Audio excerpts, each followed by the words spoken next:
Sounds awfully exotic to this Kansas kid. We're going to go to Australia. We're going to have the first CPAC.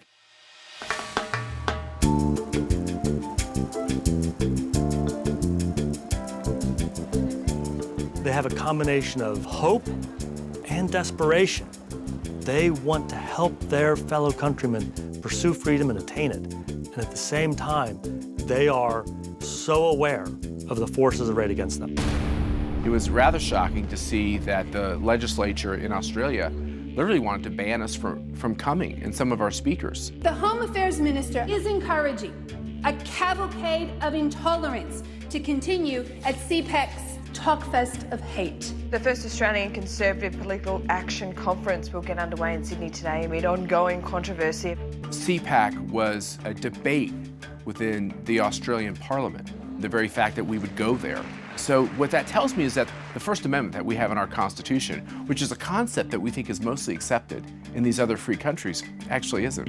Keneally did more to drum up publicity for a Conservative conference on the weekend than anyone else, smearing any other Conservative who dared to turn up and discuss politics with other Conservatives. We get to Australia. We were not arrested, but we ran into Antifa, hundreds of Antifa protesters protesting us in Sydney, Australia. CPAC really must buck their ideas up. I'm told that only 200 protesters are expected today. You really must do better than that next year. I went out to see it because I couldn't believe it. I thought Antifa was an American radicalized left-wing phenomenon. No, it's not. It's gone global. What I'm really excited about, what the American Conservative Union is doing, is you're going to create relationships across borders between like-minded people. You know, we are part of an international movement. Whatever our countries, we're fighting against these big globalist forces. But everybody lining up and telling us that if we dared to vote for Brexit, plagues of black locusts would descend on our land. But it didn't matter. We voted Brexit, and then a few months later in America, despite the fact that on that very morning, the Huffington Post said that Hillary, the blessed Hillary, had a 98% chance of winning. And yet what happened? The Donald swept to victory. Who'd have believed that? Some people have asked me, why is ACU getting involved in these international programs? We're the American Conservative Union, after all. We're not the International Conservative Union. The forces arrayed against us are growing faster than the alternative. You've got the George Soros billionaires and others who are funding these efforts. They don't like the idea of individual liberty. If we do not take this opportunity, freedom could be lost. The whole world is watching. What does America do in 2020? It's not an American question. It's a question they're asking in all the major communities around the globe.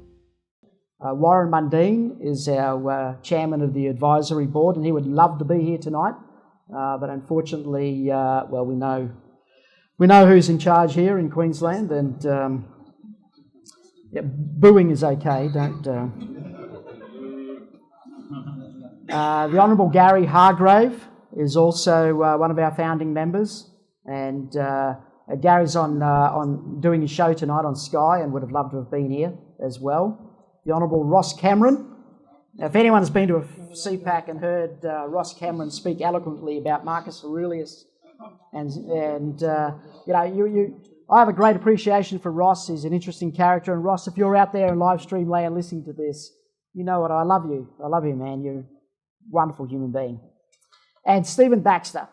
Stephen Baxter is the past chief entrepreneur of in Queensland here, and Steve understands how harmful government can be, not just in stopping our individual liberties, but in stifling progress, stifling the flourishing of businesses, and stifling human flourishing as a consequence.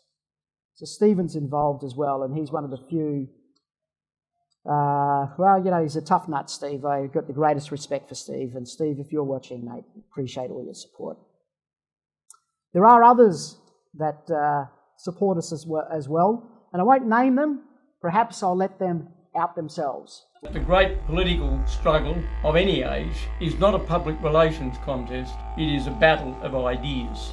And one of the great benefits of an organisation such as CPAC and a conference such as yours is that it brings together people who have a capacity to argue the case. We can push back against the ridiculousness of far-left extreme movements that are divisive and damaging. You guys are the future. The future of all Western countries is a conservative, classical, liberal future. And in these times, when those founding principles are so under attack, it's just a great opportunity to get there and talk to people of a like mind. As to whether or not we will continue to defend and value real Western values, or whether we are to go down the road of a new illiberal authoritarianism that assumes that the state knows best. You're being a part of making sure people understand why these values need to be a part of our future. Free market, individual responsibility, strong civil society, strong families, free speech, protection of private property and individual liberty. So Australians, join with us. CPAC and conservative principles are the best solutions for any country in the globe. Have a great CPAC. CPAC 2021 promises to be exciting. You'll be rewarded, you'll be energised. Hope to see you there. See you then.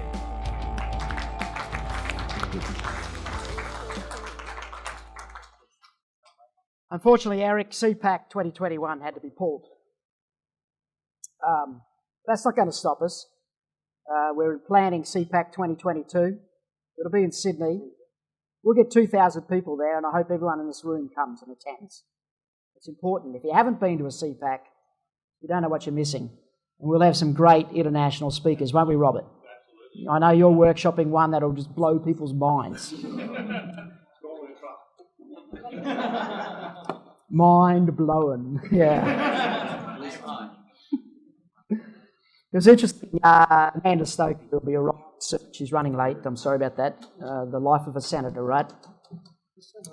She mentioned free speech. I was invited to attend or be a panelist on a free speech show on the ABC before a live audience last night, and I kind of knew what I was going into.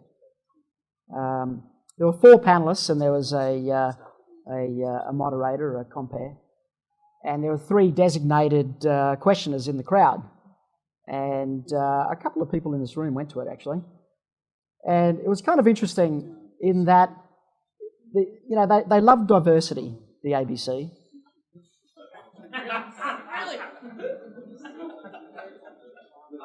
But they didn't like the opinion that I put forward, and my opinion was the only one that differed from the other 7. Diversity of colour, or diversity of gender, perhaps. There weren't too many men there either, but diversity of opinion and free speech and the ability to debate has to be one of our absolutely bedrock, fundamental founding principles.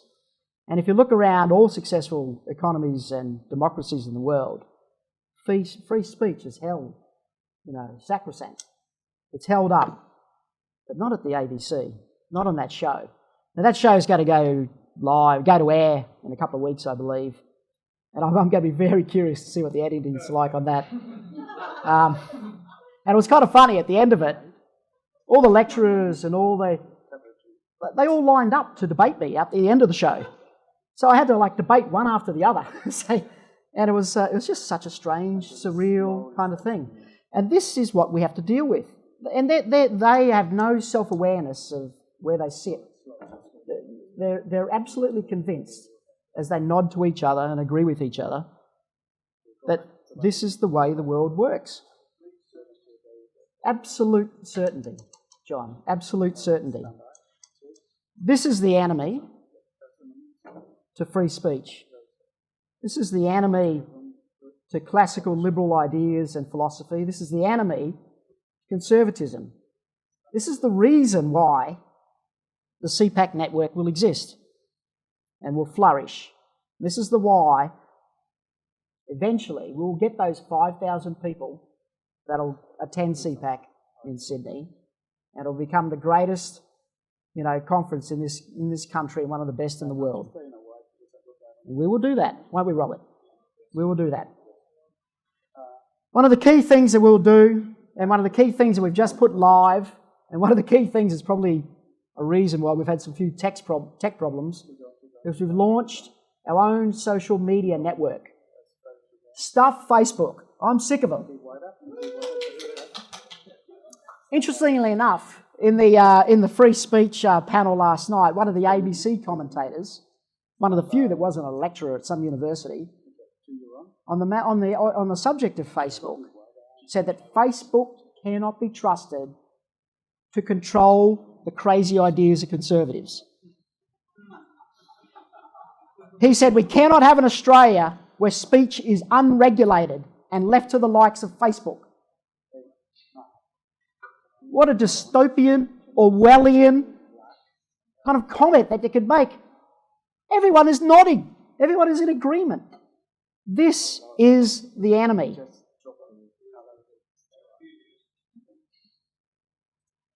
What can you do about it?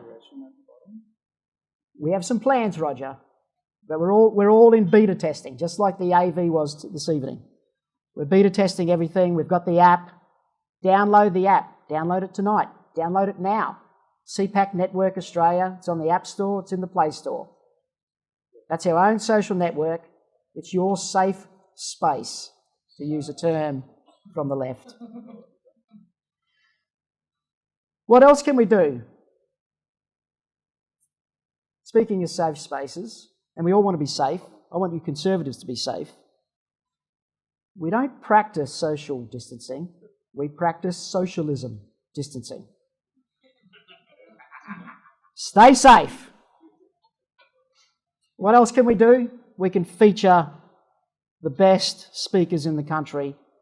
We can get rooms like this and we can energise them. We can replicate this all over the country.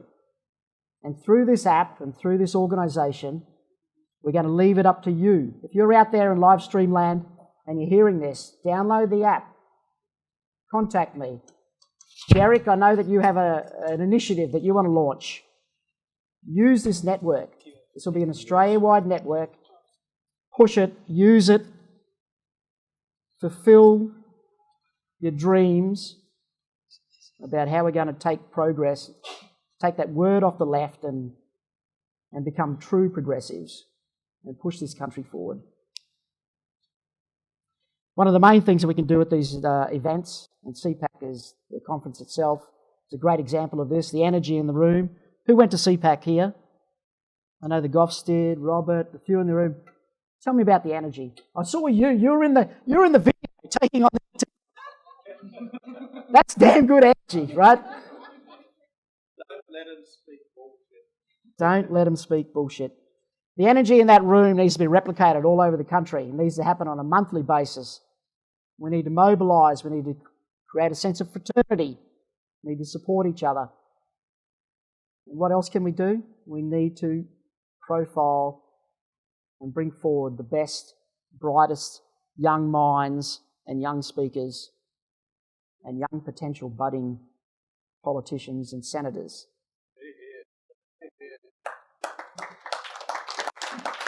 Ladies and gentlemen, for me, I appreciate your indulgence. The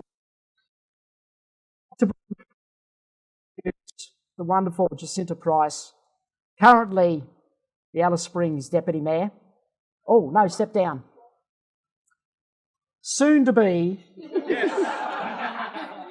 Northern Territory Senator for the Country Liberal Party. Ladies and gentlemen, the wonderful Jacinta Price.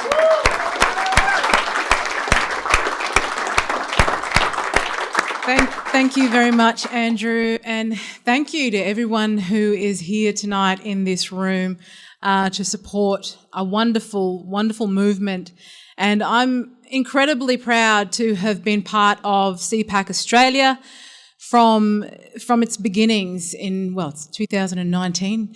And Erica Betts is right. If you've attended CPAC or you are wanting to attend a CPAC, well then it's guaranteed that you will feel invigorated while you're there and you will feel inspired to continue fight for our values and to push on after you've been to CPAC. So for me, I hold conservative values dear to me because, as we all know, nations around the world, in our world history, it is evident that it is conservative values, Western democracies, that have been able to ensure that its people, its citizens have prospered, and that everyone has the opportunity to prosper. The opportunities are there, and it comes with self-responsibility. And for me, being a part Indigenous woman also, I could see the way in which socialism, the Marxist agenda, has done everything to try to dismantle our institutions, our values, but in doing so have ensured that the most marginalised Australians remain the most marginalised in this country. And those people are very dear to me. They're people that I love. They're people who I've watched suffer because of the stranglehold of socialism. If you want to see socialism at play in this country now, all you need to do is to visit a remote Indigenous community in the Northern Territory, in Western Australia, in South Australia, even parts of here in Queensland, and you will see socialism at play. So for me, it is so important that we continue to fight back. And we've all no doubt witnessed, some of us have probably become victims of this insidious, woke, left, cancel culture that we're all faced with right at this moment. Don't know what I'm talking about? And I guess I've been one of those people throughout my life. You grow up in a place like Alice Springs, you grow up tough. You're not afraid of a bit of a fight, a bit of a challenge, if you like. I guess I'm one of these people that if I've seen a fellow human in distress or coming under attack or there's some sort of danger, I've felt the need to run toward it as opposed to run away from it. And so it is so important that as Conservatives we have the opportunity to reinvigorate ourselves, to understand that there is incredible support out there, that we're not alone in our efforts and in our fight, and that also you can stand and you can stand before those who try to attack you, those who try to bring you down, and you can weather anything. I've experienced it myself. And I think the trick is not to apologise. Not to apologise for believing in your values, for standing up for those values, and not to apologise so that the left can attempt to undermine you and or to bring you down at the same time. And that to me is what's so important. This year has been a very significant year. This year celebrates 50 years since the wonderful Neville Bonner was first elected, who is, to me, has been very inspiring, particularly on my journey. And some of the reasons why he decided to join the Liberal Party, to become a Conservative, was because of the fact that Labor just assume that as an Indigenous person, you belong to the left, you belong to Labor.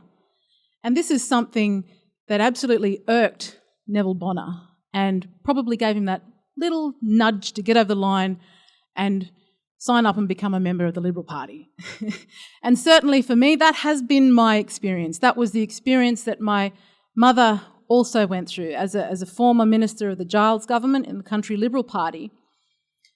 Before she entered into politics, she had been the chair of the Indigenous Advisory to the Labor Henderson government previously. And she felt extremely frustrated on that board because she felt as though she was just simply a token for Labor. That board was just a token board for Labor to appear as though they were the champions for Indigenous Australians. She soon found out that that wasn't the case.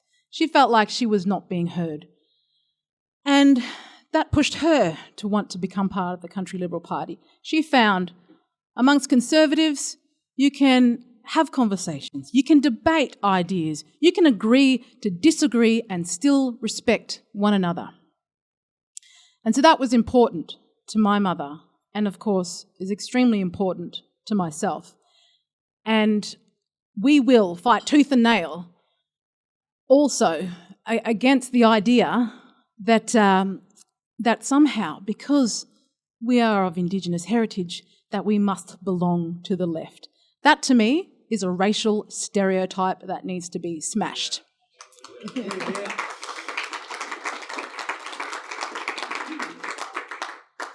So, another one of our crusades, was in fact my Conservative gay nephew said to me recently, in fact, he said, Auntie, you know, it's a lot easier to come out as gay these days than it is to come out as a black Conservative. Which is absolutely true and very unfortunate, but there are a lot of them out there.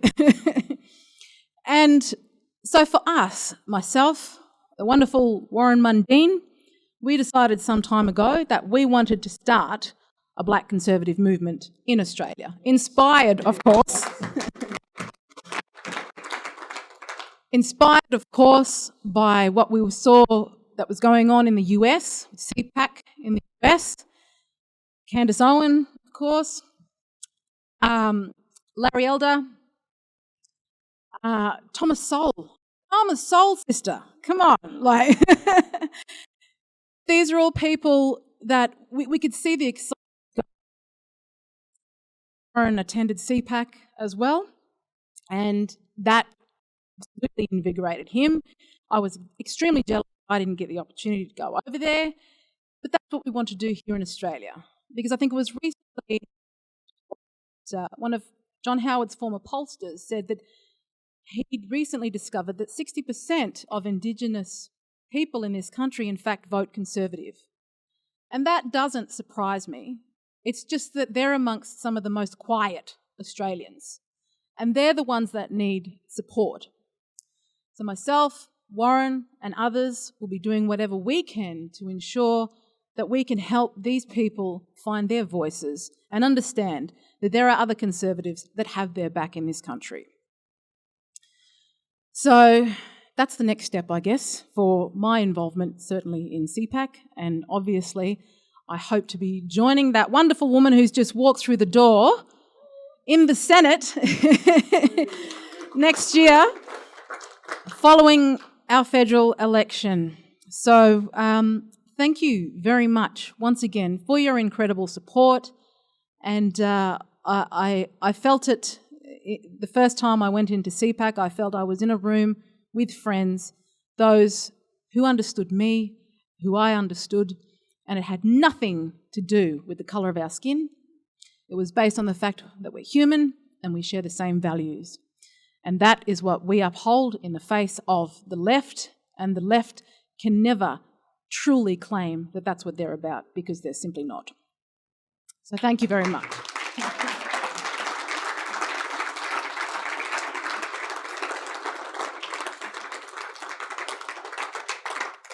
Now, ladies and gentlemen, we're making it up as we go along at this point. So I'd really like to hear from Senator Stoker, but I'm not sure. Are you ready to join us, Amanda Stoker? Okay, ladies and gentlemen, Amanda Stoker.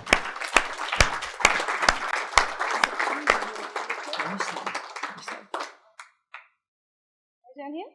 Now, Amanda's just come into the room, obviously. Sky News, we're going live with Sky at 5 minutes past 8. Amanda. So your timing is impeccable. You've got 10 minutes. You've got 10 minutes without notice to you can riff with the crowd. Sounds like fun. You just tell them If you can't have what fun you with want to this hear. crowd, how can you? Right? Spot on. Ladies and gentlemen, Amanda Stoker. First things first.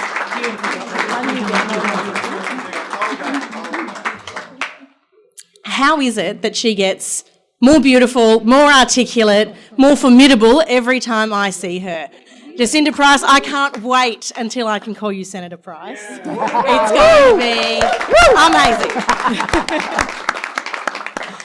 Thank you, friends. Can I acknowledge the organisers of tonight, the team that runs CPAC here in Australia. Now, I know there's a lot of people involved, but we've got Rog and Fran, we've got Andrew, we've got Lyndall, and many, many more who do the organisation of events like this. But behind the scenes, I know there's also a lot of great supporters. And without what you do, there are thousands, maybe tens of thousands of Australians who wouldn't have the privilege of hearing the kind of common sense, practical, sensible things you just heard from Jacinta. And they would be the poorer for it. So thank you for the support you give to CPAC. That deserves a clap, by the way. Thank you very much for having me here with you tonight. I'm pretty humbled by the opportunity to come along. I was humbled a couple of years ago when Andrew Cooper asked me to go and speak at this thing called CPAC that was going to be in Sydney. And look, I confess I'd heard of CPAC in the US, but I didn't really know all that much about what was involved. Certainly hadn't been there myself, not quite that well travelled. And I said, yeah, all right, mate, sure. I guess you can talk about whatever you want. So, of course, being the utter nerd that I am, I said, okay, industrial relations. I think he probably wanted something a tiny bit more juicy than that. But anyway, I was all worked up to talk about industrial relations. And I prepared myself a nice little speech, ready for my trip to Sydney to go and join the crowd at CPAC for a weekend of interesting debates and thought-provoking speeches. Was really looking forward to it. And then on the last day of the parliamentary sitting week immediately beforehand, I was the temporary president of the Senate. So the president could go and do something else, have dinner or something much more fun. And I was sitting in the chair, and when you're in that role, you have to be very impartial. You can't participate in debate. You've got to follow the rules. I'm sitting in the chair, and Senator Keneally from New South Wales rises to her feet and starts talking about a convention of hate that was about to... And I thought, oh, a convention of hate. Oh, conventions of hate, they sound bad. And then she started talking about how I was speaking at the convention of hate. I'm like, huh? I'm being a little bit facetious, but it is a terribly troubling thing, looking back on it, to think that one of the two parties of government in this country, it's as mainstream left as you are going to find, now thinks that a convention that brings together people from mainstream centre-right thought to talk about dangerous concepts like liberty, terribly dangerous concept, that one, is a purveyor of hate. It's a terribly scary thing. I reread my speech. Industrial relations. I'm just not finding it. Where's this hate? Now, look, it ended up being a blessing in disguise because dear Senator Keneally provided the best advertising campaign for free for CPAC beyond the wildest dreams of the organisers, and the conference was, as a consequence, a hit. But it speaks to something really troubling about the way people interact in a speech sense in this country.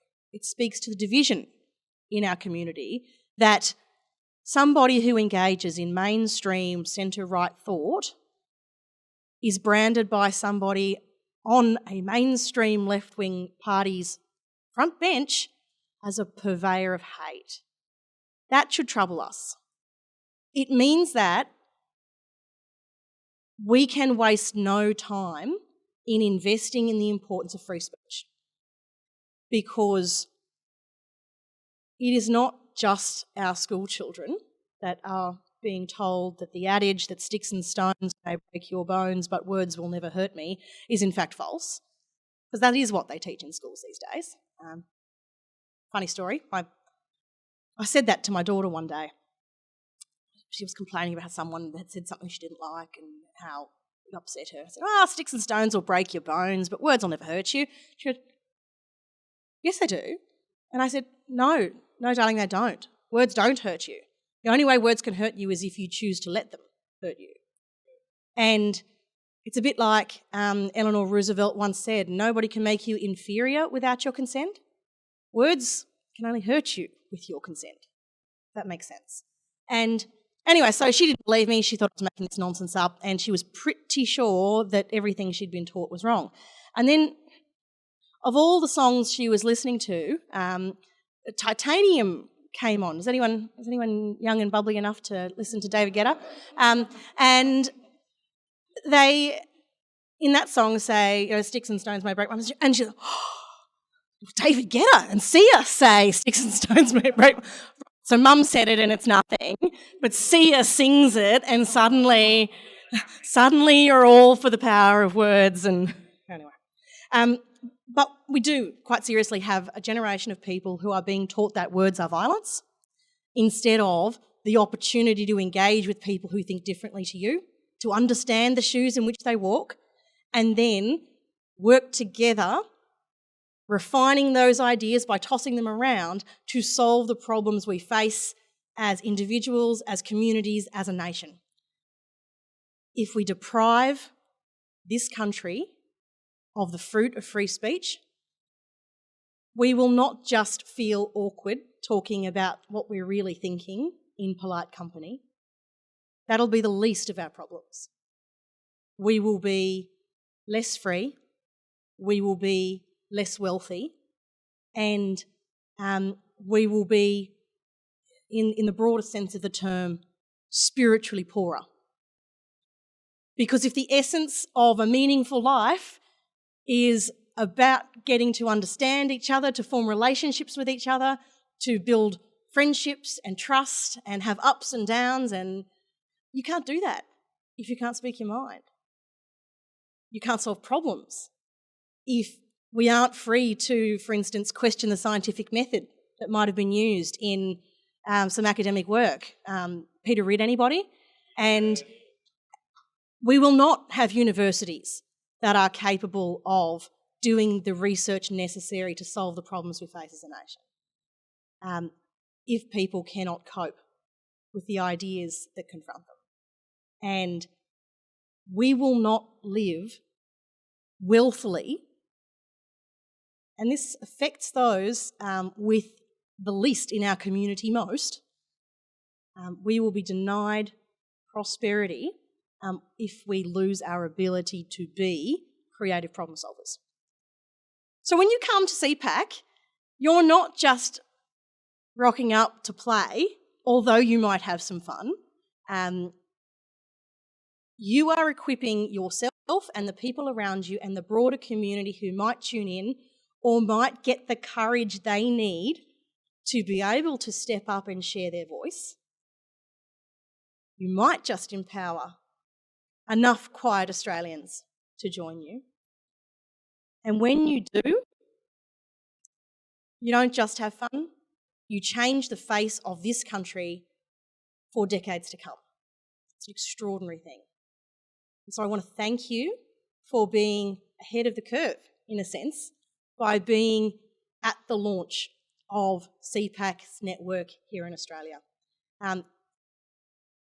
You'll be able to say you were a part of what grew this into the kind of training ground for great thoughts and great advocates. That doesn't just mean you might have one or two more politicians who can string a sentence together that makes sense from a conservative perspective, but instead will arm neighbours and work colleagues and friends to be able to confidently and courageously say bold and dangerous things like, how good is the free market? Because that's a pretty bold and dangerous thing to say in some quarters these days. Or equip them to say crazy things like, I kind of like the traditional family. It kind of worked for me. Also, controversial in some quarters, but what we do to give one another a voice, to empower people, to convince and take others on the journey, person by person, door by door, contact by contact, is, without a doubt, going to change the face of this country for decades. So thank you for being a part of it, and thank you for the role you will play in helping to make that enormous transformation a reality. It's an honour to be with you. Thank you very much.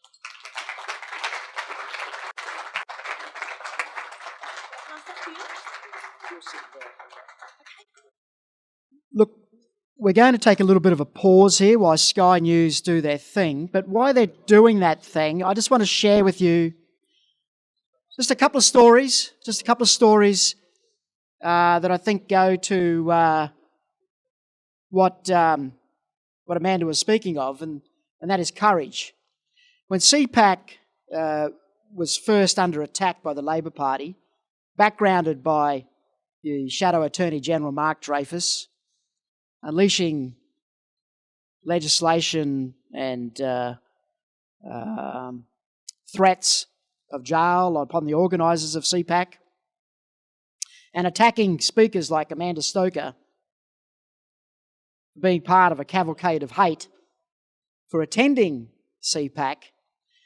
When she first made that speech, and I'm talking about Christina Keneally, when she first made that speech in the Senate chambers, and it was a 10-minute diatribe. The next day, I was waiting to see what would happen. Would the Liberal Party fold? Who would step forward and put themselves in the firing line and support a conference that had been earmarked as a cavalcade of hate? And the first person that did it was Amanda Stoker.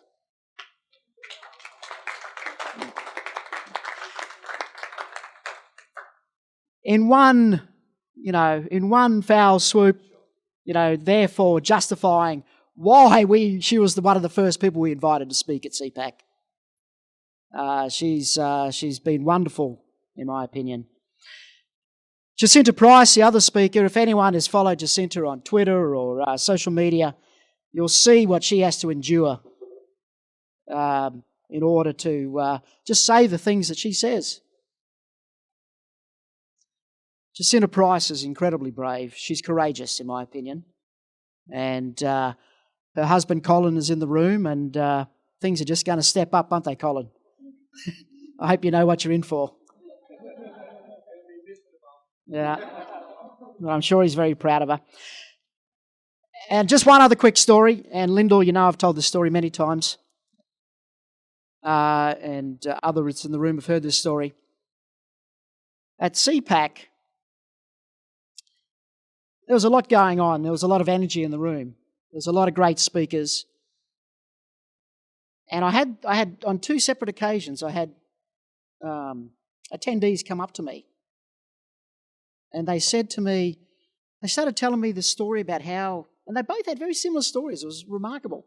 And they started telling me the stories about how where they're from, going to dinner parties was awful because they're all kind of woke and they're all so confident about their views, and how that when at school drop-offs, the mums used to look down on her because they thought of her as a conservative or someone that believes that socialism isn't necessarily the best thing for all of us.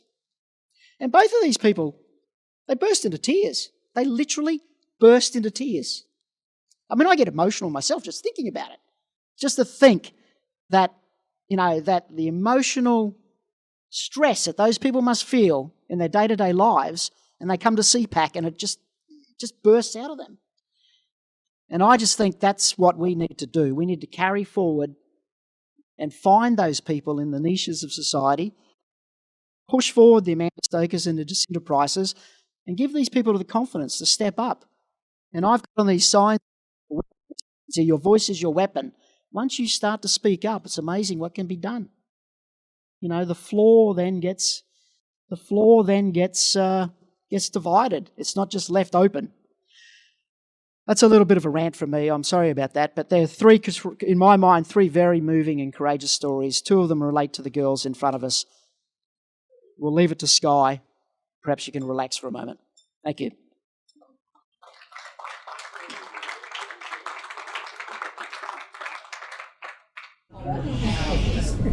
We need to make sure that Australia remains for the long term a place where the contest of ideas matters. And if we can think back to what the response those on the centre-left gave to the first CPAC conference, it was to treat mainstream centre-right thought as though it was hate speech. And that is a madness about which we should all be concerned. It needs to be the case that this is a country where people can listen to one another, respectfully disagree from time to time, point out the strengths and weaknesses in each other's points of view, and then get along civilly.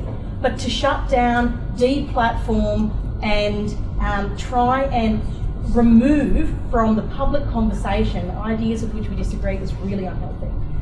CPAC works because it has the courage to talk about things that in other places get shut down and shut out. Yeah, look, absolutely. We do come from many different backgrounds here in Australia, culturally, religious backgrounds, linguistic backgrounds. But the wonderful thing, I think, about Australia, which we don't get to celebrate enough of, is the culture that we've created together in this country. Yeah. And that very much includes, well, that's the crux of what our Australian values are, and they have been under attack for many, many years by the left, by this, insidious woke culture, cancel culture, all the sort of Marxist-driven ideology coming out from the left has been tearing at the fabric of our nation, and it's about time we fought for those values to be reinstated, to strengthen those values, because we don't recognise enough of what we've achieved together as Australians, regardless of what our cultural, linguistic heritage is, regardless of our ethnicity. We're all Australians in this country together, and we've all built this remarkable country to what it is now, these days. So, yeah, look, it's absolutely important. It's why I've been very glad to be part of CPAC and going forward. And as I mentioned tonight, I want to encourage more Indigenous Australians to stand up and be proud of the fact that they are conservatives as well, because I've come to learn recently that 60% of Indigenous Australians vote Conservative, but they are amongst some of the most quietest Australians, and CPAC is about supporting Conservatives of all different backgrounds in this country and upholding our values. So for me, that's really important. And going forward, myself, Warren Mundine, we want to encourage more Indigenous Australians to, well, some don't even recognise that they do hold conservative values, to recognise that that's part of who they are as individuals, and they've got support out there. Yeah, and look, Amanda talked about family values. I'll just hit on that quickly. I know you want to expand on this, Amanda, but in terms of family values, our family values have been under attack, most certainly from the left. But if we were to consider traditional Aboriginal cultural family values, then there in fact is no word for friend in Warrpiri, in my family's language. Everyone is connected as kin. The idea of a friend, unrelated friend, is an alien notion, and they're the sorts of values that I think aren't understood well enough. When I grew up in Alice Springs, I was taught by my elders that anyone who was born in that area, regardless of the background, also had the dreaming totem within them from that land. And they're the values I was brought up on, that they're family values, and they're the sorts of things that should make part of what this idea of reconciliation is, instead of reconciliation being weaponised and used against non-Indigenous Australians. So many ways we can do this. And the more people talking about family values, talking about the value of the free market, the fact that it is capitalism that has raised more people out of poverty than anything else in the history of the world, the fact that free speech is what helps us solve our problems, and the fact that individual liberty is at the core of all of the institutions that make life in this country so great. The more people talk about that, the better. And for those people who feel as though the left have been so insidious that they don't feel comfortable talking about those things in polite company anymore, well, there is some polite company that wants to be with you in the room, and that is the CPAC.network.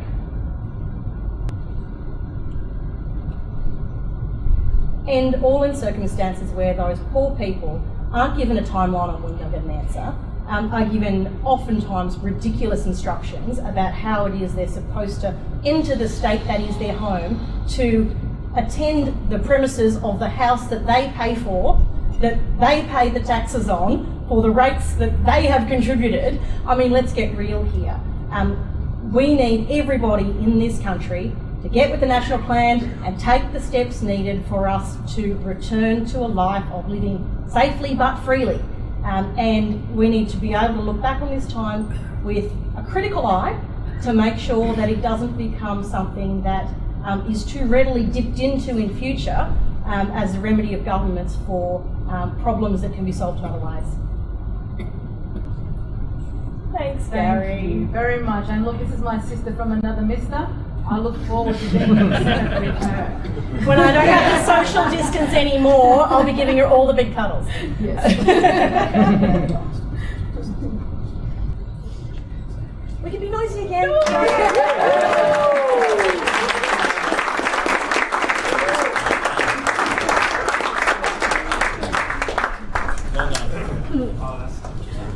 Okay, that was all a little bit weird, right? Just as after they unhook, I'm going to ask the girls whether they'd maybe take some questions. Amanda, Jacinta, do you think that would be wonderful? Last night on the ABC panel that I mentioned, there was we know you're a masochist doing ABC panels. Yep, very good. Yeah, I'm a slow learner. There was a representative there of an organisation that represented minorities, and the topic of 18C, Section 18C of the Racial Discrimination Act came up, and strangely enough, I was the only one that was against 18C out of the 8 that were involved. Never happens on the ABC. I was surprised. No, I wasn't. But the argument that was put was that 18C needs to remain because minorities need protection, because they have special needs that structurally society imposes pressures and discrimination upon minorities, and that they need special protection against words that are, or bad words that are spoken that they hear. And these words may in fact cause offence. And I'm mindful of your comments, Amanda.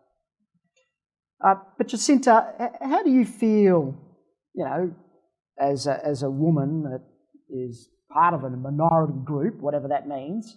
How do you feel when you hear people speak like that? Part of a special needs group.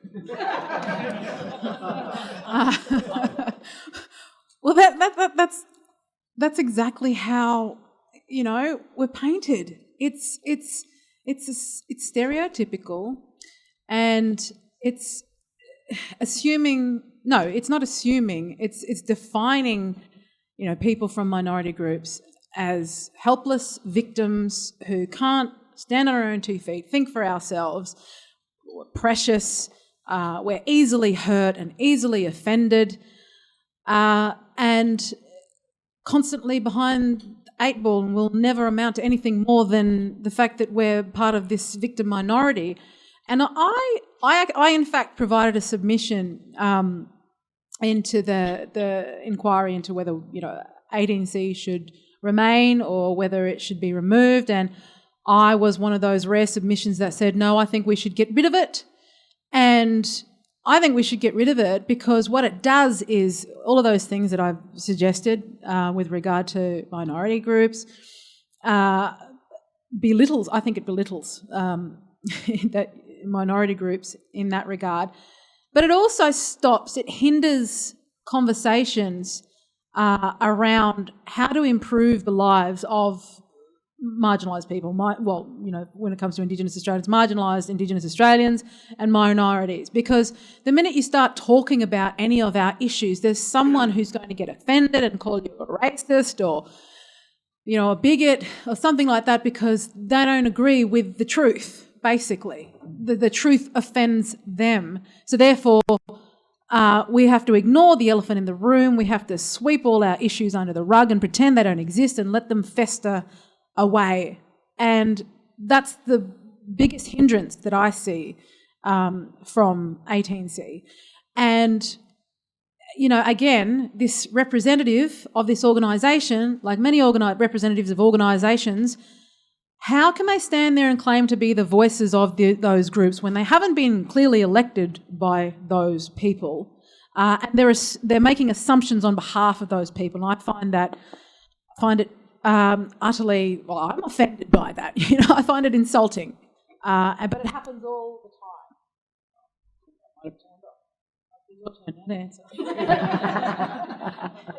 Look, it's hard to disagree with anything that Jacinta's had to say. This is a country built really on two streams of people, Indigenous Australians and migrants. One way or another, we all have a migrant history.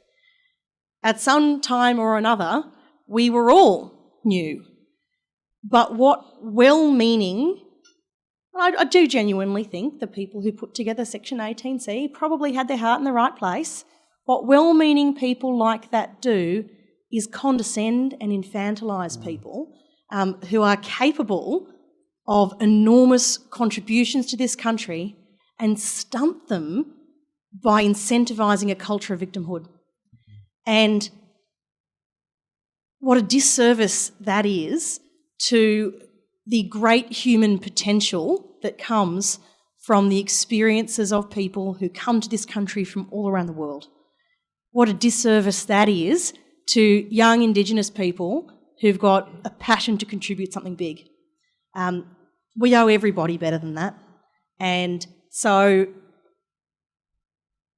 sections like 18C that take away the right of people to, without facing adverse legal consequences, say things that might offend somebody, or actually harming the people that we, or those who put it together, most wanted to protect.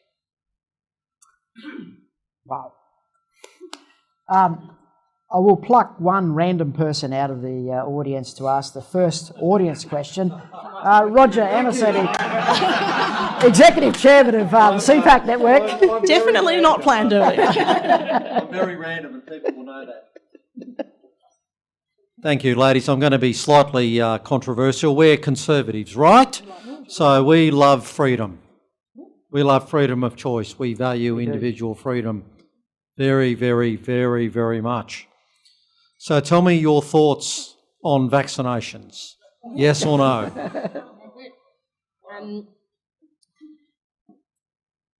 This has been one of the most difficult things, I think, for people on our side to confront in recent times. The federal government, and I'm somebody who has worked very, very hard to ensure that this position is something we do not lose sight of.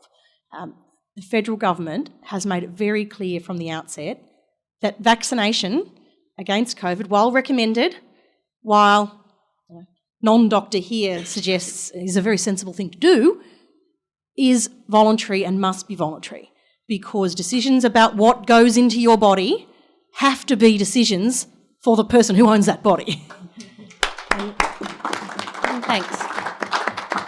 Now, we've been consistent about that, and I'm really pleased to see, particularly in recent times, even our Prime Minister really firmly and forthrightly say vaccination has to be voluntary. But of course, the rubber hits the road when you start to apply that in places.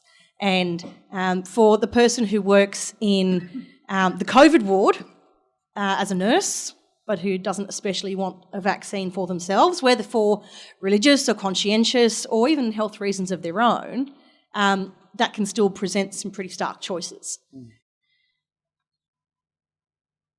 One of my responsibilities is, of course, around industrial relations. And so the Fair Work Ombudsman gave us some guidance on this that is actually pretty forthright, pretty sensible.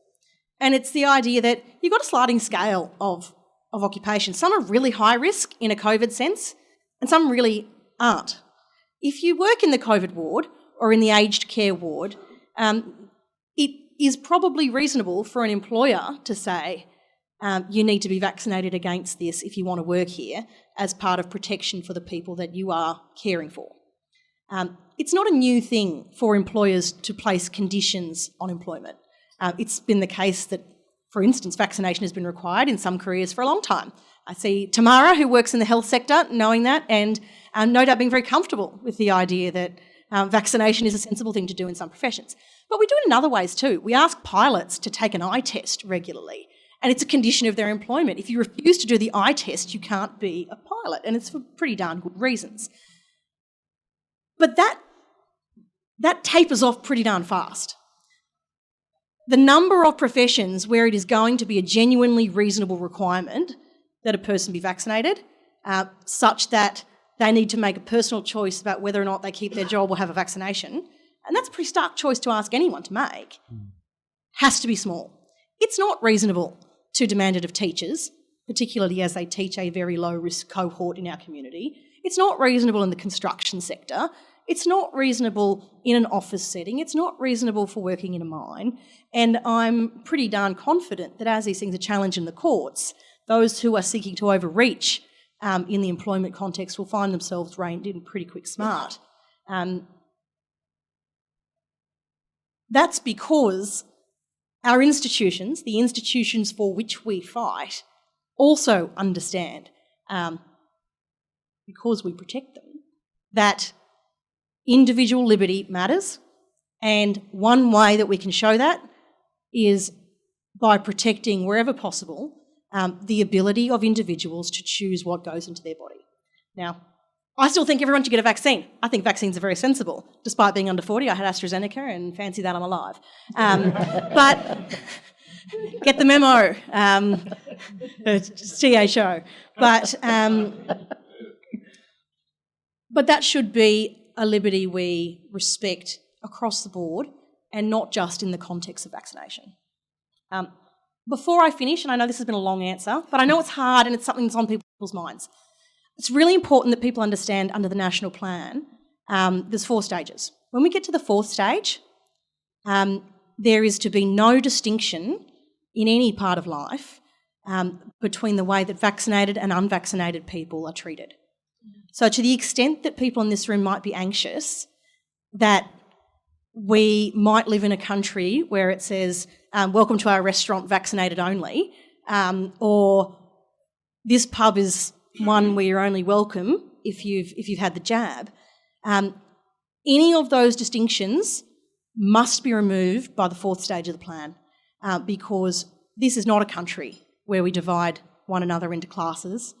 We don't do vaccination apartheid, and the Morrison government's plan from the outset has always been about a safe return to normal, not an adaptation into a society that adopts for the long term any of those unhealthy divisions. I hope that's reassuring for people who've had this on their mind. Good. Is this one working? Yes, it is working again. Okay, well, that was a wonderful response, I think. I agree wholeheartedly with everything that Amanda has said. I'm fully vaccinated as well, but I do absolutely believe in an individual's choice to get vaccinated. I do not believe that it should be mandatory. It comes back to our very conservative values about individual liberty and our own personal responsibility as well. And it's difficult in the Northern Territory because we've got, firstly, we've got a Labor government, so that's one of the biggest hurdles to overcome. But but also the fact that, we have a lot of marginalised Australians in the Northern Territory, and a lot of misinformation that's gone about in communities for a lot of. There we go. She's not prepared earlier. Yeah, thank you. for a lot of the Indigenous population who, have struggled to really, with education, which provides you with, basic understanding and knowledge that you have freedom of choice, to be well informed about the decisions you make in your life, those sorts of things. And it's very easy for those vulnerable people to be influenced by things like social media, by extremist religious groups out in communities who are telling people that it's not God's way to be vaccinated. So there are some people that are just genuinely terrified by the idea of it, and there are some people, like a member of my family, who said, "Oh no, that's a white fella disease. We're not going to get it." But these are the things you have to counteract and you have to overcome, and you have to provide. All those reasons are the reasons why Labor does so well in the bush, by the way, because Labor take advantage of vulnerable people in those places. But now they're in a position, because they're the territory government, where they have to encourage Indigenous Australians to take on the vaccination and get vaccinated, because some people are just outright refusing. But it leads us also to the problem where those individuals are largely dependent on welfare. So even if you say, look, you're going to lose your job if you don't get it, it's not going to bother them at the same time. So my concern, I guess, for the Territory is, a lot of these premiers and certainly Michael Gunner, our Chief Minister, like to change the goalposts along the way. And he has been doing that. There is no guarantee when we hit 80% vaccination rate that we will be able to have the sorts of freedoms that we'd like to have, that we will open up to the rest of the country. And I do find it ridiculous that we've been divided by states and territories when we are one country. Absolutely, yeah. And it does come down to individual responsibility once again. And at some point, that line is going to have to be drawn. Yes, we do have some very vulnerable people in the Northern Territory. And we have many who have the right to drink themselves to death in the Northern Territory. That is their right to do that. And so if it is an individual's right to do that, and our government can't help overcome this problem, well then it is also that individual's right whether they want to get vaccinated or not, as well. So we're in a tricky position, obviously. And there's certainly our government has not strengthened the healthcare system to cope. And COVID will come to the Northern Territory at some point. It just has to. It can't not get there eventually. But I do believe that people should have the right to choose as to whether they want to be vaccinated. But I don't think that those who have chosen to be vaccinated because they want to get on with their lives, they want to see our country open up, they want to get over to the other side of the world to see my in-laws, all of those sorts of things. I don't think we should be held back as a result of others' reluctance to go forward at the same time. We have to re-establish the Australia that we once had before as well. So that's where I stand on the issue. Thank you. So we do have a little bit of time to take a few questions from the audience. Just one rule: never hide an opinion or a statement inside a question. Shut you down. And I'll just make the observation that they've been handed a couple of pretty soft, 18C and vaccination, so perhaps. Do your worst. Hey, John, Jacinta touched on it, but we're not one country, we're seven at the moment. And the issue of federation, I think, needs to come into question. A national emergency should surely change the way we approach one country approach. The constitution we have. Yeah, thanks. The constitution we have contemplates the primacy of states over a federal government. The idea that really all power rests with the states, except for these couple of things we're going to flick to the feds. And over time, and with activist high courts, more and more of that has coalesced federally. It was never, though, the intention of the Founding Fathers, and for the feminists in the room, yes, they were fathers. Sadly, there were no women in the room. The Founding Fathers never intended that the borders between states be treated in a hard way.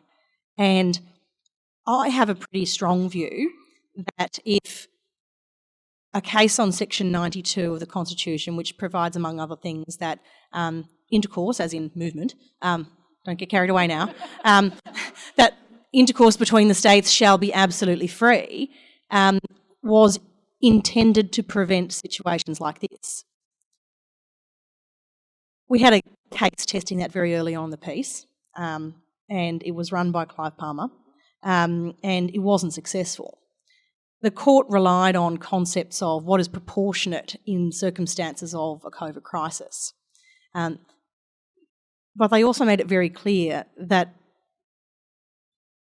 any small change in those underlying circumstances and the justification would no longer be there.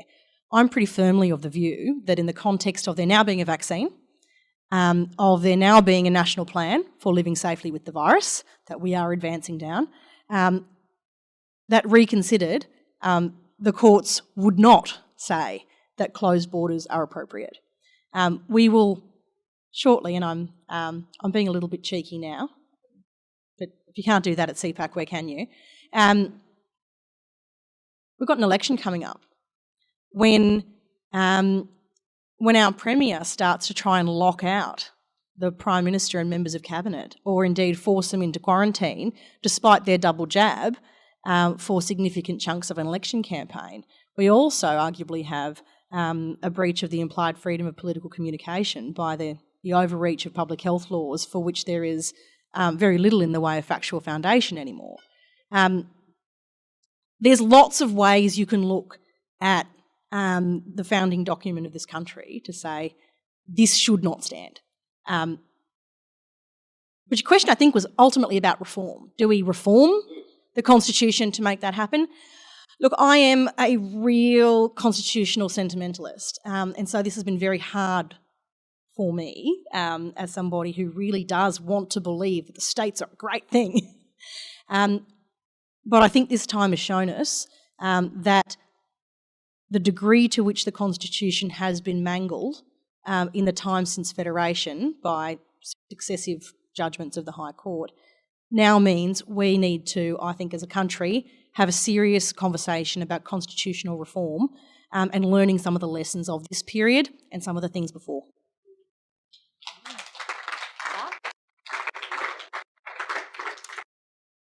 There we go. On that note, I would probably support a referendum in that vein, as opposed to a referendum for a voice of Parliament.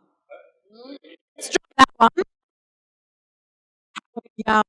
We don't create hard borders in this country.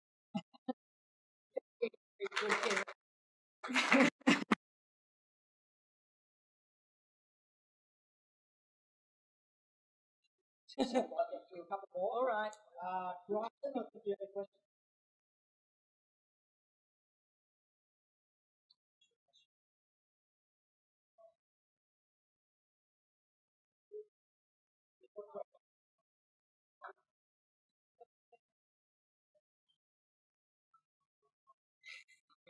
This question's so good.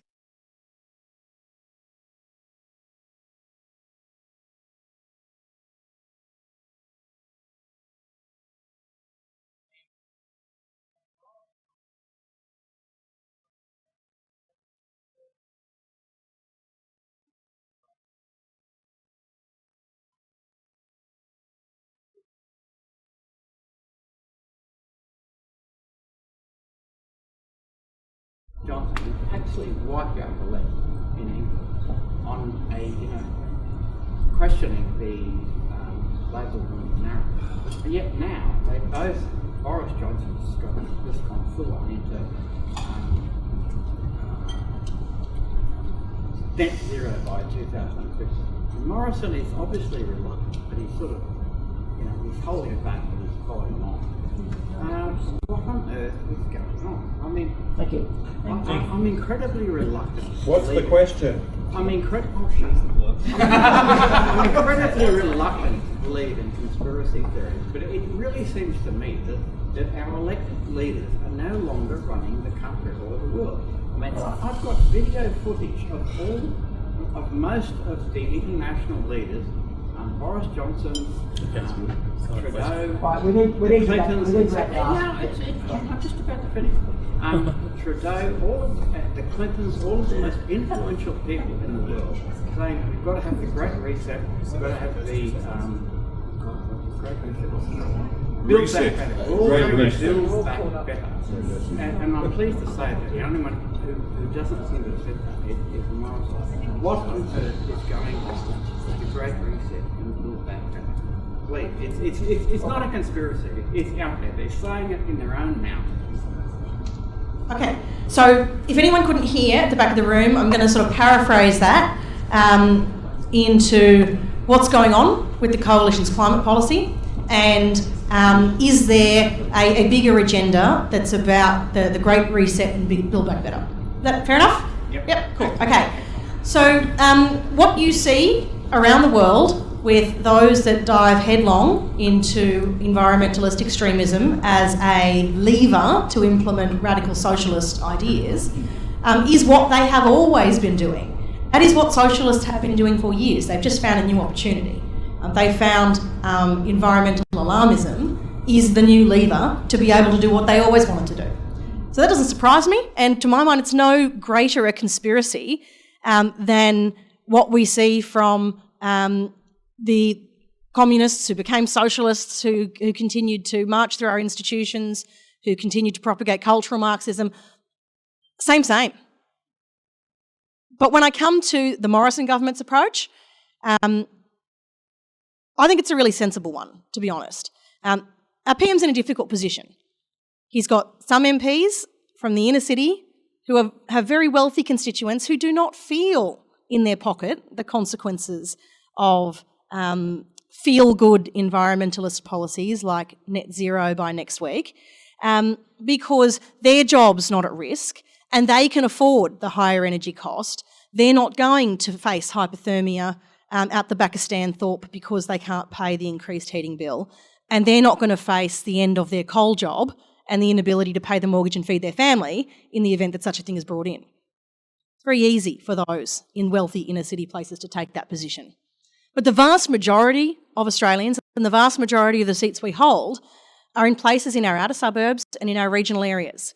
And these people are not just the heart and soul of this country because they do the hard jobs and they raise the children and they build the communities and run the footy club and do the local singing group for the kids, all that sort of stuff. These are the active citizens who build this country.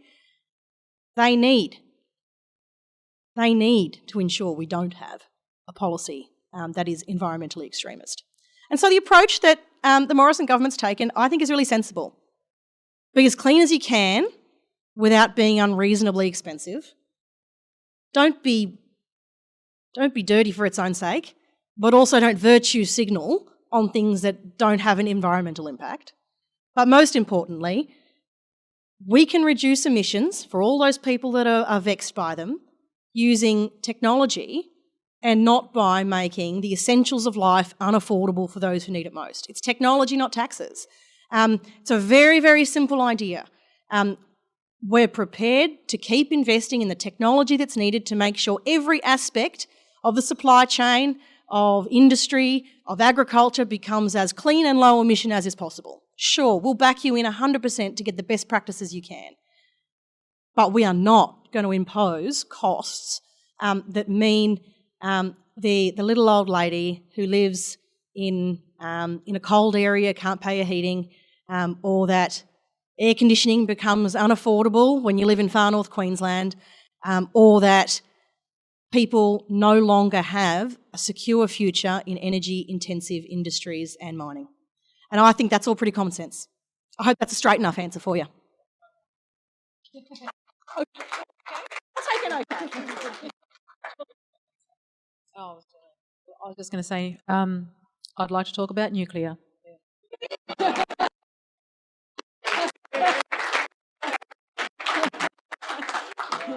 All right, that brings us to the end of proceedings. I'd just like to say, I just want to thank you all for attending this launch event. It was under COVID conditions. Who knows what can happen under COVID conditions? But we've got this away. Wouldn't have got it away without you, attending. It's been marvellous. I hope to see you all at CPAC. Some of you again. Thank you, Jill. Excited. She's very excited. I'm excited too. We're all excited. Also, just like to point out that for those that are attending the dinner, it's just down the hallway to the left, and they'll be plating up in about 5 minutes. But most of all, I want you to join with me in thanking our two marvellous speakers tonight. That's Senator Amanda Stoker and Senator-elect Jacinta Price. So some great stuff tonight. What did you think? Fantastic. There's lots of people excited in the comments that I could see. Yep. Coming through, watching on the various channels that we're exciting. live streaming It's to. exciting to see somebody like Jacinta and somebody like Amanda. One of the disappointing things, I think, is that Amanda wound up with a third position on the Queensland Senate ticket. It'd be lovely, but you don't have to follow. Nobody has to follow that. That's No. You can put her number one if you want to. It's incredibly important to choose your own preferences, to vote That's beneath right. the line. Yep. I think you only have to choose, 12 people beneath the line in the Senate ballot. If you number them yourself, that's really easy to do if you find a couple of parties and groups. But you know what? Put the Conservatives first and number beneath the line. It's something that it's really, really important to do if you want people like Senator Stoker. And if you particularly like somebody, like Senator Stoker, if you like Campbell Newman, if you like Matt Canavan, if you like, you put them in the order you want to put them in Queensland. Absolutely. And in New South Wales, you can do also the same thing. And you can split it across a lot of the right of centre, right-thinking parties. You don't have to just use all one party and then another. You actually get to pick and choose from the best conservative, right-thinking people on offer, and you do have to choose from those people on what offer. you think they are, and that's, of course, you'll never hear that from the major parties because they want you to follow their ticket, their recommendations. Yeah. But you don't have to do that. You can choose for yourself how you want to do it, and I think, I think it's important that people make their own choice and look at the Conservatives on offer. But certainly, Amanda's done an incredible job. Not surprising, but I'd like to say I was surprised that the Liberal National Party in Queensland didn't put her at number one. Given that she's a young female, she's a very, very controversial, very controversial decision. Yeah. So, but that's what happens. And if you want to see people like Amanda in there, you've got to break that pattern, learn how the preferential voting system works. It really proves the need for CPAC, that kind of calibre candidate can end up at number 3. Somebody who's so visible, who works so hard, so present, achieves so much, has a shadow ministry position. And then the Conservatives in the party just weren't organised and present enough to be able to make sure that she got the prime safe position on the ballot for that party. Yeah. Something that excited me tonight was, and a lot of people watching were excited as well, was Jacinta's sneak preview and hint about a black conservative movement for Australia. Yeah, that'd be terrific to see a sort of Candace Owens, Larry Elder type movement in Australia would be terrific, and to stop this kind of mindset of victimisation. And we've been trying the same thing for how many years now? Yes. And we have very serious social problems, and must be very, very difficult within what is a very dominant left-wing Indigenous political environment in Australia to be a voice like Jacinta or like Warren Mundine and speak out. Yeah. And the flack they must get within the community must be very, very difficult for them, but they do, and I think it'll only grow because they're on the right track and they're about solving the problems. And this is an important thing for CPAC and the Black Conservative movement and people like that to articulate, is there has been so much misrepresentation and outright deception about what Conservatives believe and hold valuable and stand for. And we certainly stand for the equality and dignity of all people, regardless of skin pigment.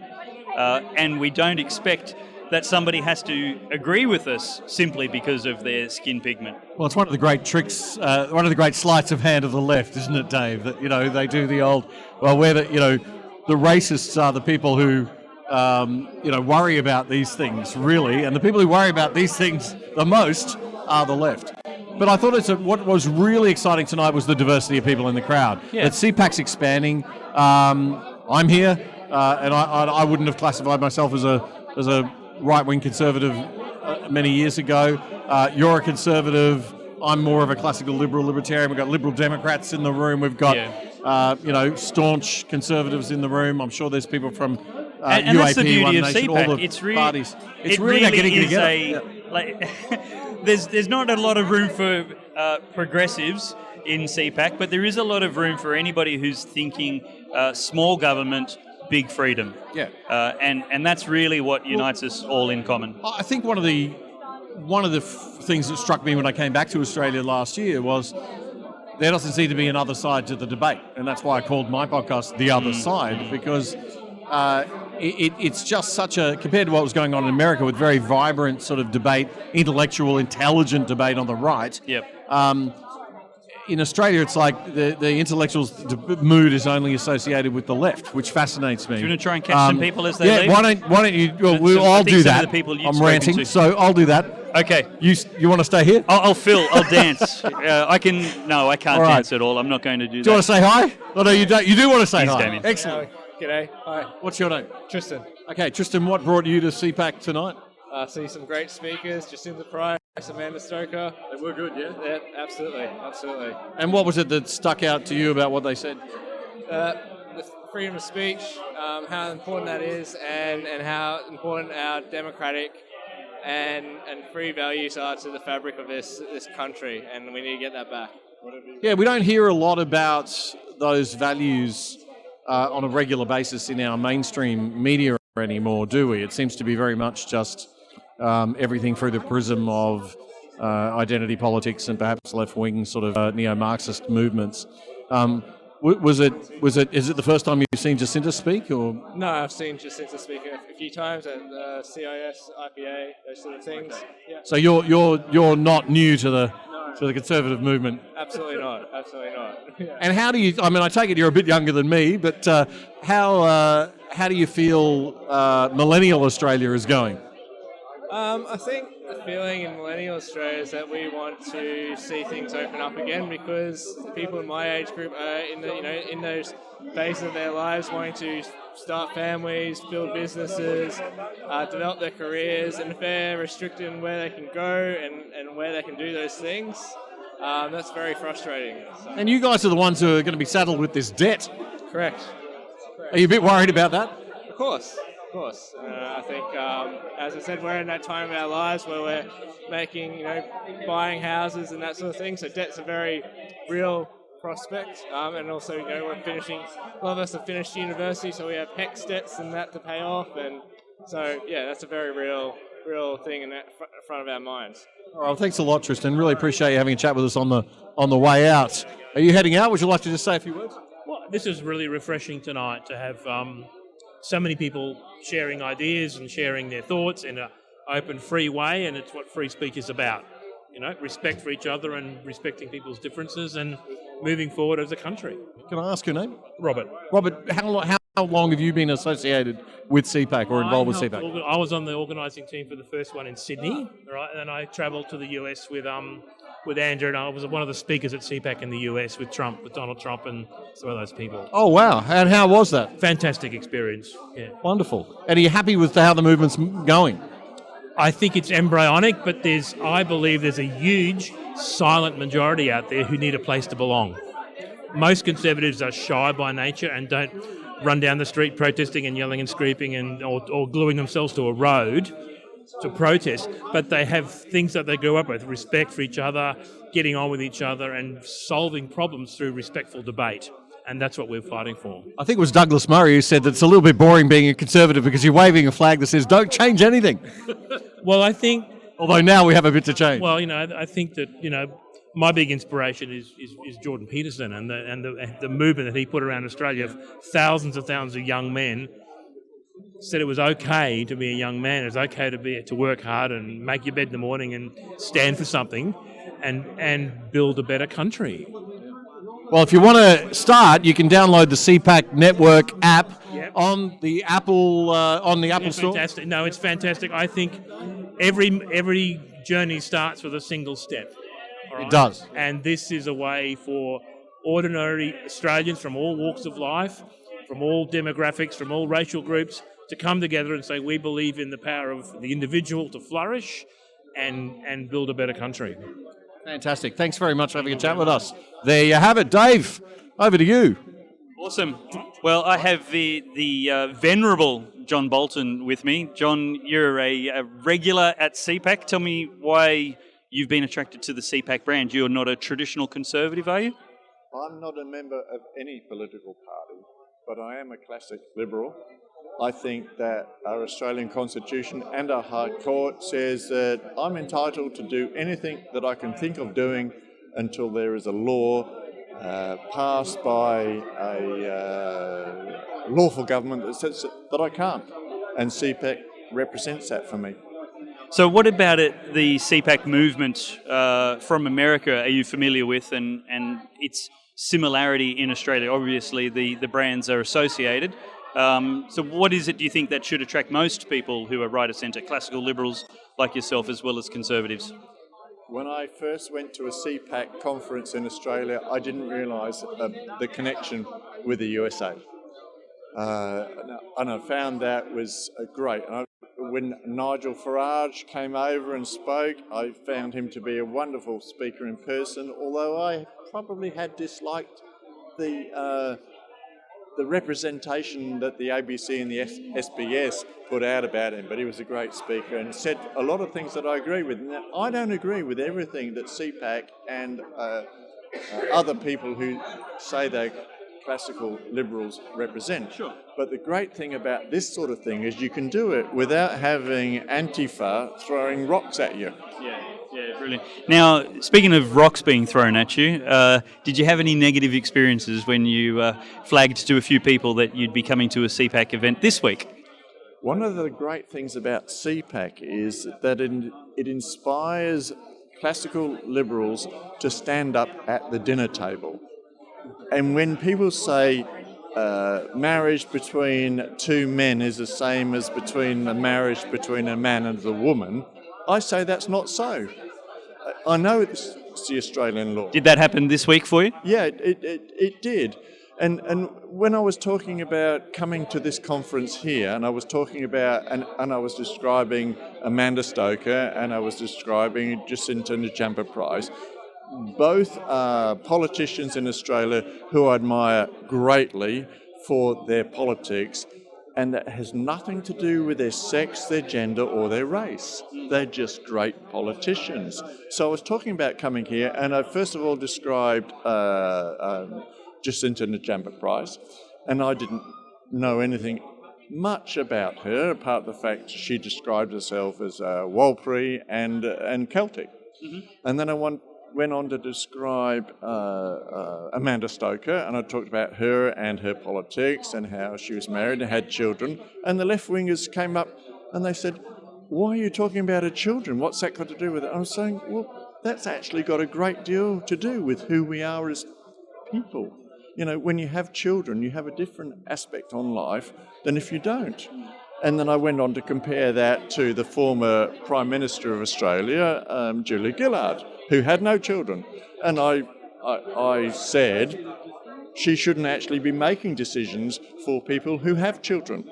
So were your dinner guests ultimately comfortable, or did they have a really strong reaction to what you were describing? Well, they chose not to engage in the argument. And when they said, John, we don't care about your facts, that's sort of the end of the argument with left-wingers. Yes. Thank you very much for talking to us. I'll let you get to dinner. Julie, I've got here. Hello, Julie. How are you? Can you tell us why you're here tonight? Well, long story.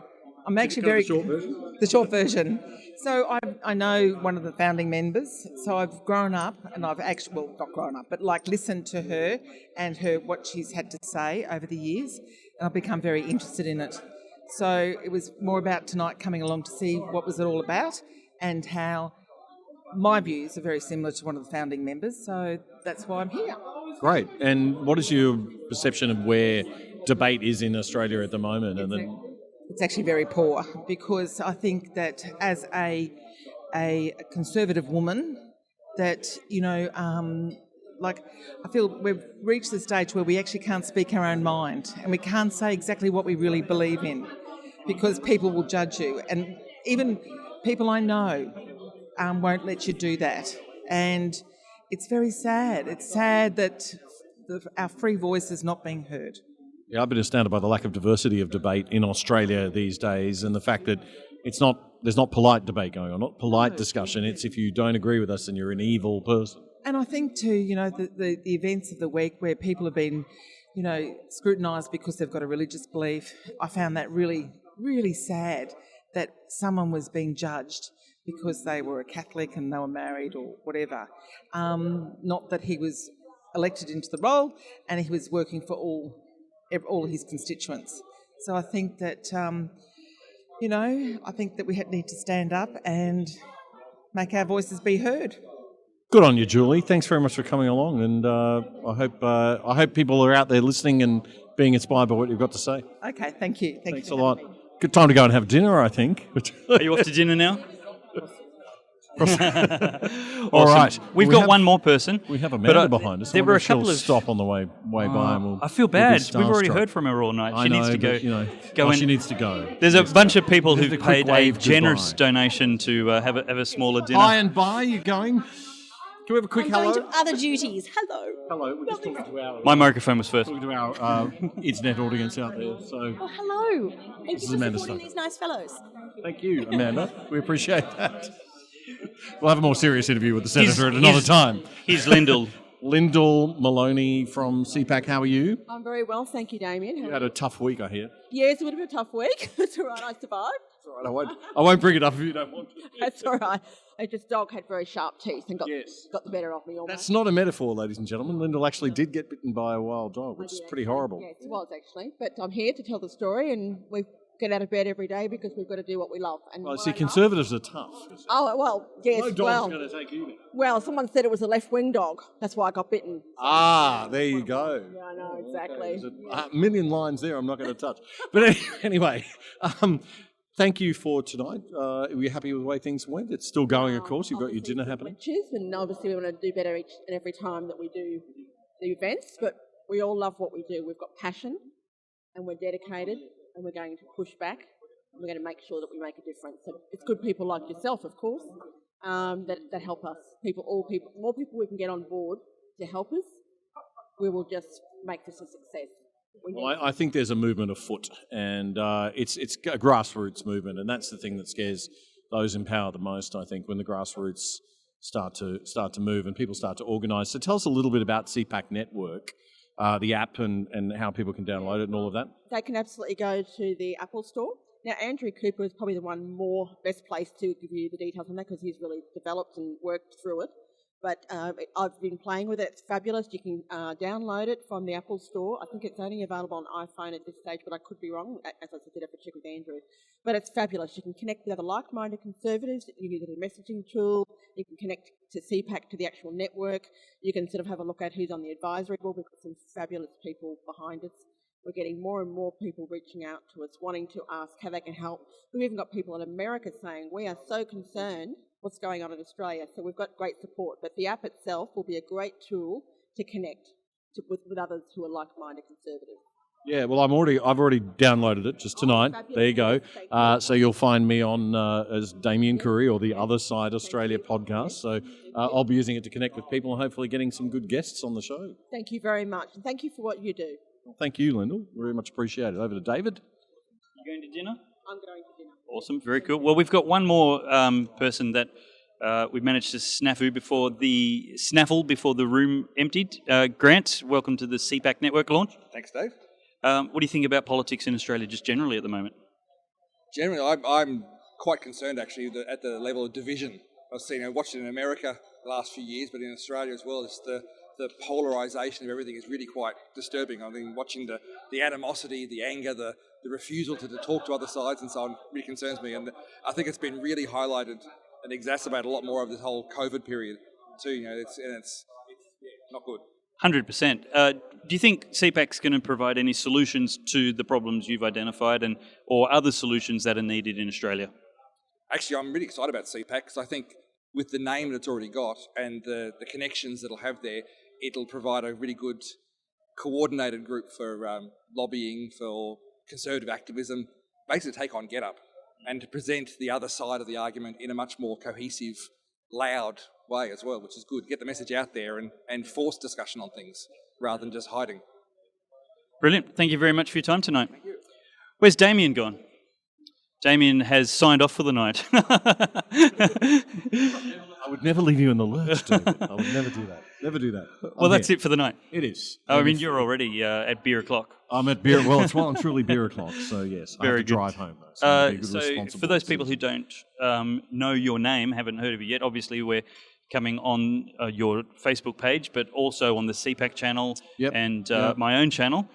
Yeah, well, look, this whole, as I was just saying to Lyndall, it's a grassroots movement. We're really starting to see a lot of the incredible work that you've done with the Good Source platform and Church and State. And I know you're moving into doing a few more things, but yes, the Discernible platform in Melbourne, Matthew Wong, lots of people out there probably listening and watching now would know Discernible pretty well. We're on that. The show is called The Other Side Australia. I'm Damien Curry, former ABC. Former ABC Network 10. ABC when it wasn't what it is today. Nobody's perfect. Well, it used to be at a little bit more balanced.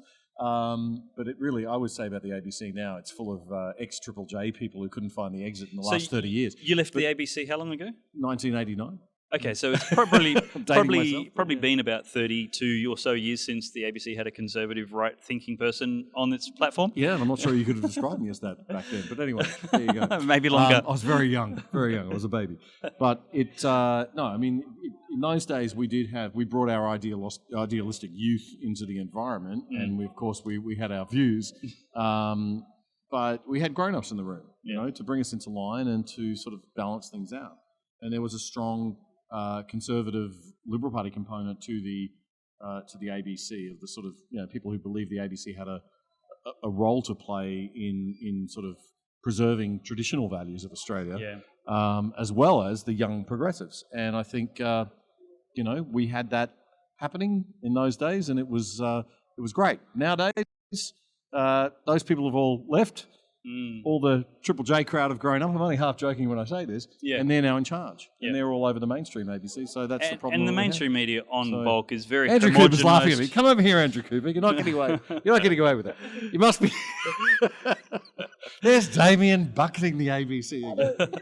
I didn't hear what you were saying, but you're enjoying whatever you were saying. So. I always do, Andrew. You happy with how everything went tonight? It was great. Well, I mean, it's a start, right? It's a kickoff. Yeah. So the game starts now. So that's the main thing. And hopefully, we're an organisation that will attract a lot of support and people that are prepared to do something and step up, because most organisations can't rely on, the management to do, particularly grassroots organisations. It's a grassroots activist organisation, and we need people to get on board and step up. Tell us about the app. What's special and unique about the app? Why people would want to download that right now? Well, I mean, the app is our attempt to take control of our own destiny and our own speech, basically, our own activities. So, we've invested a bit in the app, as you know, And I think by using the app, and I hate using this term, but it's kind of like it's a safe space. We're not going to deplatform you. We expect people to be civil, right? That's not, free speech does not mean that you can come into my house and abuse me. It's my house. And this is our house. This app is our house, right? And so we have conservatives in the main, a pretty civil mob. Did you read the Lee Sales article, the ABC? Lee Sales had this very interesting published article, and she talked about how it's the left-wing mob that attack her more. It's not the conservatives that attack an ABC journalist. It's the left-wing mob that attack her and diminish her, and it's the reason that she's got off Twitter, right? So we're not the ones that are behaving badly. There are people that do behave badly. They're not part of us. They're not part of our organisation. So the app is our attempt to take control of our own destiny in some ways, and also to organise ourselves, to support each other, to energise ourselves, to organise meetings, to create groups that achieve objectives that are activist and grassroots style objectives. And I'm really excited about using it. I've just started. It's literally just dropped 2 days ago. And I'm already using it all the time. I've cancelled Signal. You know this. I cancelled Signal. I've cancelled Telegram. I've cancelled Facebook. Actually, I haven't quite cancelled Facebook yet, but I'm looking forward to it. He told me today no more reaching me on Signal or SMS or anything other than the CPAC app. How do you download it? And just for everybody out there who hasn't done it yet. It's on the Play Store and on iOS on the Apple Store. So you do need to download it from those social media groups. And that's the Google Play Store if you've got an Android phone, Apple if you've got an iOS. So. Yeah, that's correct, Damien. Yeah.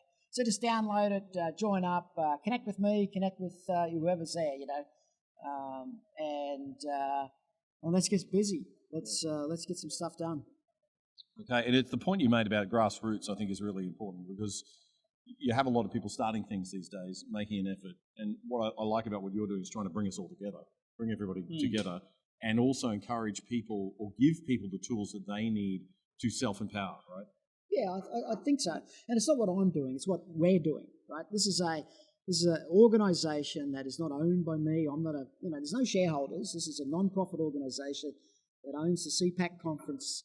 And it's there.